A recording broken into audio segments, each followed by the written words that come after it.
Hello, welcome to week 4 lecture 3. We have been discussing cryptographic hash functions. We have seen random oracle models and how the algorithms are constructed assuming random oracle model. Now we will look at these algorithms more closely. So, we go back once more to the consequence of random oracle model that we have discussed before. We will just briefly make a recap. So, when we are looking at a random oracle model, then we can assume that the hash function that we have got is chosen at random from the space of functions from x to y, and then we are only allowed to query h and get a value, and the value should look as if it is coming equiprobably from the space y. Now, this last line is very interesting. It says essentially that if we have queried some several many times, I mean let us say some capital Q many times, covering a space or a subset of capital X, we denote by x sub 0, and then after that if we make the next query, the probability that the answer that we will be getting is a particular value y which is lying in capital Y is same, that is 1 by capital M, that is the 1 divided by the size of the set Y, that means it is equiprobable. So, the basic assumption of random oracle model leads us to this result, and we will use this result while analyzing the algorithms find preimage, find second preimage and find collision for average success probability. Now, we look at the algorithm preimage. In this algorithm preimage, we have input h, y and q. Q is the number of queries that we are allowed to make, and then we choose a subset x 0 of x at random such that the number of elements is equal to q, and we keep on querying. If we obtain a hit, we say that the algorithm is successful, otherwise not. We would like to know what is the average case success probability of this algorithm, and let us look at this.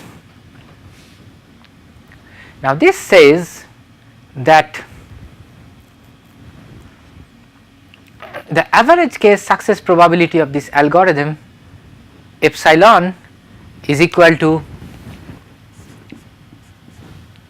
1 minus 1 by m raised to the power q. Now, we will give the outline of the proof to have a reasonable understanding that why it is so. Now, at the first step we have fixed a y and we have got the set x 0 on which we will query. So, let us now define an event EI, which is the event that hxi is equal to y. So, I have fixed a y in capital Y, and I have got a set of queries x1, x2 up to xq, and I am evaluating in a loop these values y1 equal to x1, y2 equal to h x2 up to yq equal to h xq.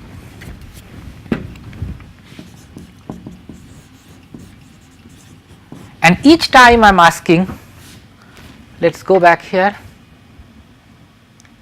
each time I will ask whether hx is equal to y. Let us come back. So, I am asking each time whether this is equal to y, whether this is equal to y, and so on. Now, what is the probability and now the event is that if, for example, the ith entry is equal to y, that is image of the ith entry is equal to y, then we say that EI is true. EI, we have written EI over here.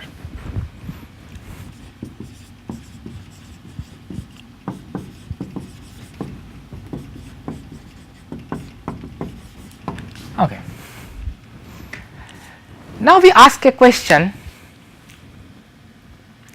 that what is the probability that EI will hold.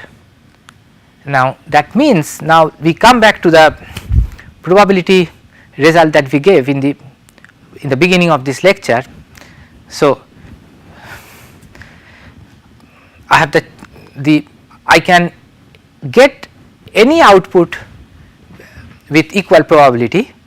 Therefore, particularly with y that I have fixed, when I am querying the oracle with x1, the probability that I will get y, this is 1 by m.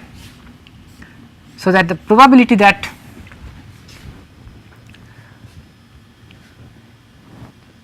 I will get EI E1 will be true is 1 by m. So, the probability that E1 will not be true is 1 minus 1 by m. Now, the probability that E2 will be true, that is this thing will hold. So, let me remove this portion.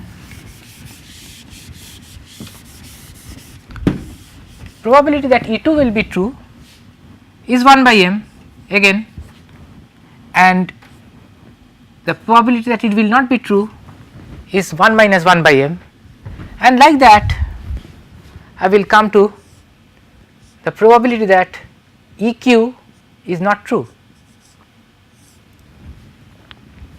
This is 1 minus 1 by m. How many times we are going here? So, it is capital Q many times.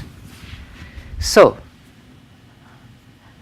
we are assuming that each of these events are occurring independent to the others.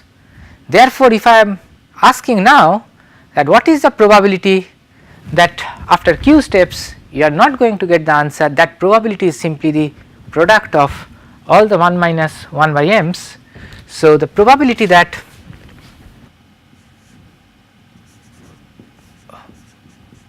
E1 will not happen and E2 will not happen and so on up to EQ will not happen is a product of all the individual probabilities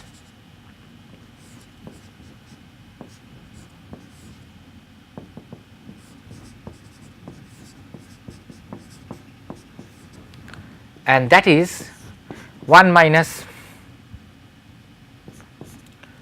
1 by m raised to the power q. Now, the complement of this event is that at least one of EIs happen. Now, if at least one of EIs happen or it is true, so that means that the algorithm is successful. So, probability that E1 or E2 or and so on EQ is 1 minus 1 by m whole raised to the power q.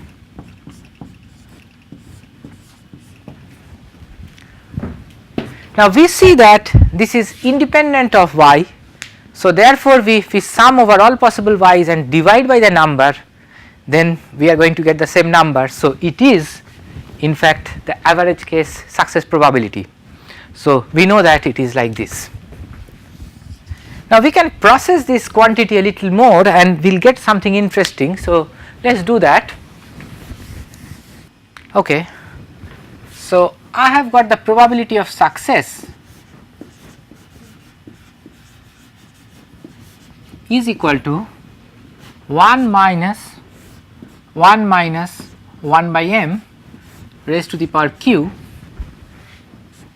I can use binomial theorem and write 1 minus 1 and then minus q choose 1 by m plus q choose 2 1 by m whole square and further higher order terms of 1 by m. And if m is reasonably large, then 1 by m whole square is very small. So, this whole thing will be approximately equal to 1 minus 1 plus q choose 1 is q divided by m, which is equal to q by m. So, the average case success probability of preimage find preimage algorithm is approximately q by m. So, when we are designing a hash function, irrespective of whatever function we are constructing, we have to be careful about this. So, if q and m are close, then we will get a reasonably high probability of getting preimage. So, we have to assign or we have to take m in such a way that we will not be able to make queries, so that q by m is small. Now, we consider the algorithm find second preimage. Here we have a small change, because we have a small change from what we did before. In preimage we have got h, x and q. So, we are allowed to make q queries. Since we are allowed to make q queries and we have to make one query for the value of x, so we will lose one query. Therefore, in the first step we are querying the oracle for x and we are getting y, we are storing that value y, and we are choosing x0 from something outside the set singleton x. So, we are choosing x minus set x. So, x0 is q minus 1, and then we are doing essentially the same thing as we have done for preimage. And if you look at these slides, that the arguments are exactly same as before. We are choosing here, the only difference is that the number of queries is decreased by 1, because one query is already used. So, therefore, we have the probability of the average case success probability of find second preimage is epsilon equal to 1 minus 1 by m raised to the power q minus 1, and the arguments are exactly similar. Only thing is that we will go q minus 1 steps rather than q steps as before. So, the slides are available, you can go through step by step and check the proof.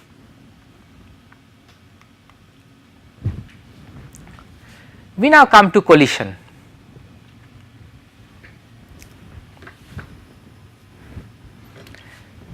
In find collision, we are given h and we have to find 2 points which are distinct, whose image is same.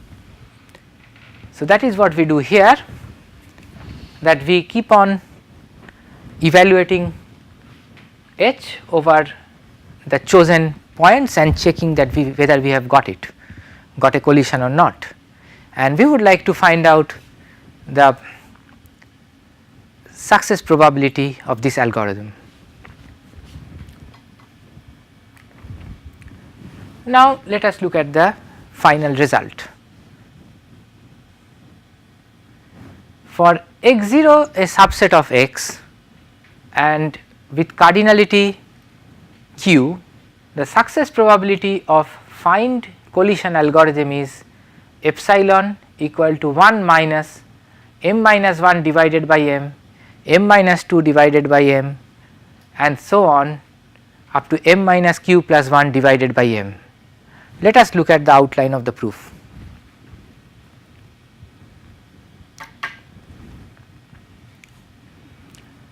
Now again we are taking x0 equal to x1 up to xq. So these are the queries that we are making.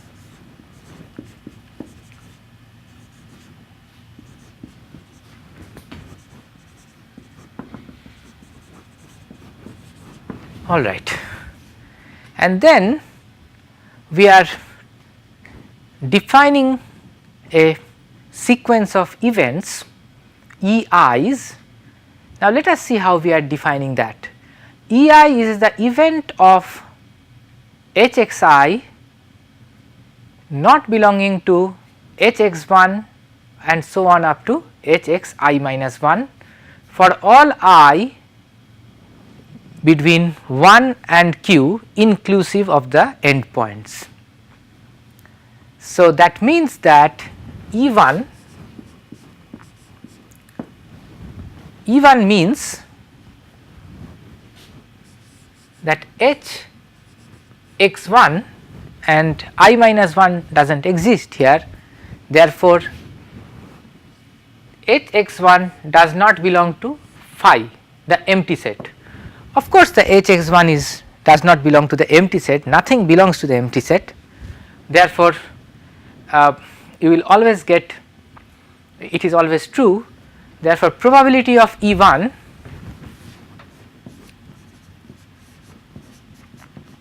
is always 1. Now what about E2?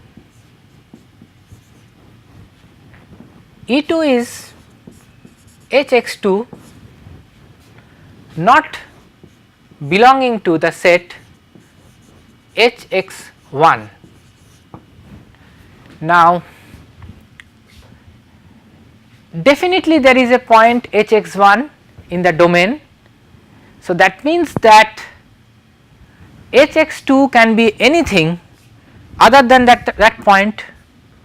So once we know the value of hx1, then we have got some capital M minus 1 many choices to find out hx2, and the probability of that is going to be probability that E2 happens, that is E2 is like this, is given that, of course I can write that given that E1 has E1 is true, E1 is always true. So that is going to be m minus 1 divided by m. Now let us look at E3.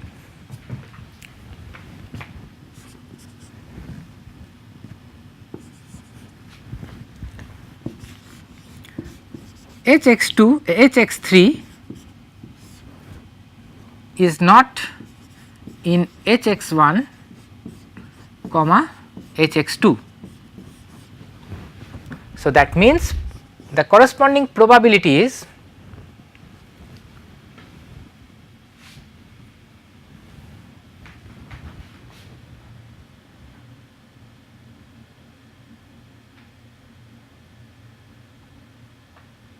yes,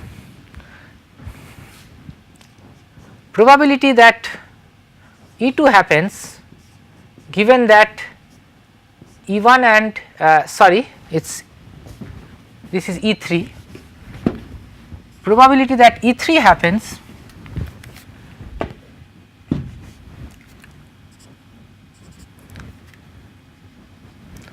given that E1 and E2 holds, that is, so that means I have checked the first element, of course E1 holds, I have checked the second element is second image is not equal to the first image. So, E2 holds, so that probability is this, then probability that E3 so we have a conditional here that it is not these two. So, this conditional gives me m minus 2 because 2 elements have already been checked and I am looking at the third element. So, I am building a sequence of probabilities that can be calculated reasonably easily. So, this is what I am doing here, and then ultimately I would like to know the probability that E1 and E2 and so on EQ happens. Now, if that is so, that means that I have got a failure. So, let us look at this again. So, this means that of course this is phi. When I say this is happening, and what does it mean that I have a failure, because before that also I have not a success and here also I do not have a success, and that probability is that E1 must hold, and probability of E2 given that E1 holds always, so m minus 1 by m, that is okay. Now, if you come to the third row, you will find that here I am assuming that E2 holds means that I have a failure here, and E1 always holds. So, I have got this one, and I am then asking that what is the probability that E3 holds. The probability of E3 holds means that h of x3 is not equal to hx1 and hx2, and so I have a failure up to third attempt. So, this is this. So, when I go up to the qth place, then I have got EQ probability of then that means that is h xq is not a member of hx1 dot hx q minus 1 is what we have, and so probability that EQ holds given that E1 q minus 1 holds, and so that probability is m minus, is better to write like this, q minus 1, that is q minus, I take out q minus q minus 1 elements. So, I have to I can choose among m minus q minus 1 elements and divided by m, and so if I take the product of all these things, I get this probability, that probability of E1 and E2 and so on up to EQ, and that probability is this whole product. And now we will process this product. If we multiply all these terms, then we will find that all of these things, each individual factor approximates to e to the power minus I by m. This is because we know that e to the power x is equal to 1 plus x plus x square by factorial 2 and so on. So, e to the power minus x is 1 minus x plus x square by factorial 2 and so on, and now if x is small, then we can even say that e to the power minus x is approximately equal to 1 minus x, and this is what we are using here. So, if we write e to the power minus I by m, so that is going to be 1 minus I by m, that is equal to m minus I, and that is precisely the ith term in this product. And so, I approximate in this way. So, I will run from 1 to q minus 1 of this, and then I will sum the exponents, since the exponents are in arithmetic progression. So, I will sum and I will get its minus q into q minus 1 divided by 2m. Now, I have got an estimate of the success probability. This is epsilon equal to 1 minus e to the power minus q into q minus 1 by twice m, and if we go few more steps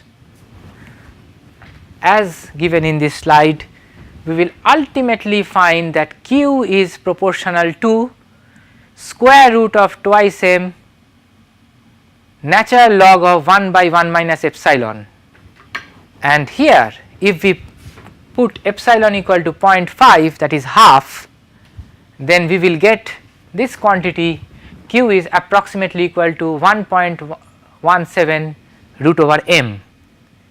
This means that if q is 1.17 times of the square root of the cardinality of the set y, then it will be more or less half, the probability will be more or less half that we will get a collision by querying this many times.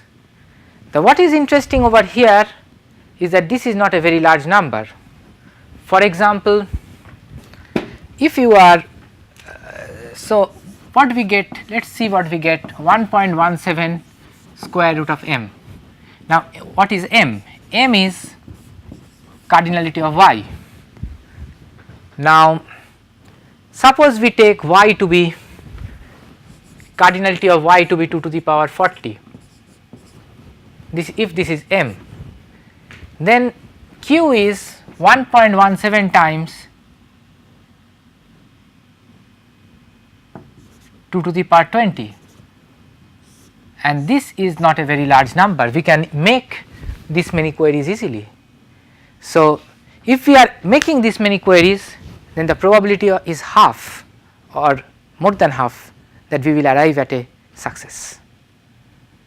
So this is what the find collision algorithm tells us under the assumption of random oracle model. This means that no matter how well we build a hash function,